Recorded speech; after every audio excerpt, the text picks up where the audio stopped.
माननीय सकत्तर महोदय, मैं आपका ध्यान कुछ ऐसी बातों की तरफ लाना चाहती हूँ, जिसकी वजह से गुरुद्वारा मैनेजमेंट कमेटी की बहुत बदनामी हो रही है।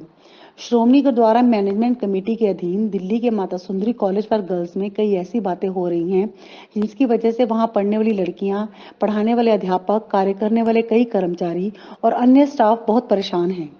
इस कॉलेज में कोऑर्डिनेटर की पोस्ट है ही नहीं, फिर भी लोकेश गुप्ता नाम के अपंग व्यक्ति ने हैंडीकैप्ड कैटेगरी के लिए आरक्षित सीट का बहाना बनाकर और प्रिंसिपल को अपने प्रभाव में लेकर अपने आप ही कोऑर्डिनेटर की पोस्ट बना ली है। और तो और मैनेजमेंट के पैसे से उसने अपने लिए कमरा भी तैयार करवा लिया था, जिसके बारे में जब मैनेजमेंट को पता चला तो उन्होंने उस कमरे को बंद करवा दिया था।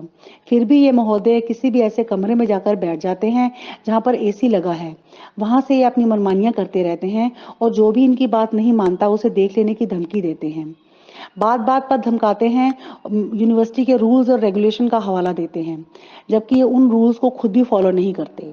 8-10 मुश्तंडे लड़के उनके कमरे में हमेशा बैठे रहते हैं और मोबाइल पर अश्लील फिल्में देखते रहते हैं। इन लड़कों में से 2 तो किसी लड़की के साथ गलत हरकत करते हुए पकड़े जाने पर तिहाड़ जेल में बंद भी रहे थे। उसी तर्ज पर अनिल और मदन नाम के 2 लड़के फिर से वही हरकतें कर रहे हैं। लड़कियां और स्टाफ बहुत परेशान हैं, परंतु लोकेश की धमकियों के डर से कोई भी शिकायत भी नहीं करता। प्रिंसिपल पूरी तरह से लोकेश के प्रभाव में है, उनका अपना कोई विवेक ही नहीं है।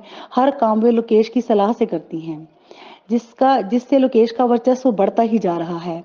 आपसे निवेदन है कि पूरी छानबीन करके लोकेश के खिलाफ कार्रवाई की जाए। कोऑर्डिनेटर की पोस्ट अगर है ही नहीं तो उसके रखे रहने का कोई फायदा भी नहीं है। लोकेश को उस पोस्ट से हटाया जाए, उसको बर्खास्त किया जाए और इस पोस्ट को रद्द किया जाए। प्रिंसिपल को अपने वर्चस्व और सेल्फ कॉन्फिडेंस को बरकरार रखने की नसीहत दी जाए, ताकि लड़कियां अनुशासित और खुशगवार माहौल में शिक्षा ग्रहण कर सकें, जो कि लोकेश गुप्ता की मनमानियों के चलते संभव ही नहीं है। धन्यवाद।